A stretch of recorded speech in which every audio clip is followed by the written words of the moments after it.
ابراہیم اپنی ذات میں ایک امت تھے.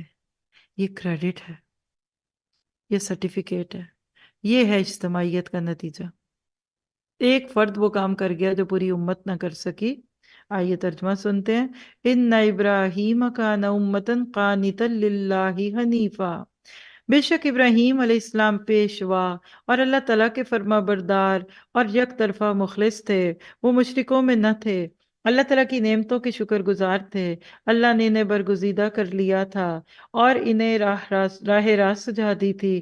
ہم نے انہیں دنیا میں ہی بہتری دی تھی اور بے شک وہ آخرت میں بھی نیکوکاروں میں سے ہوں گے.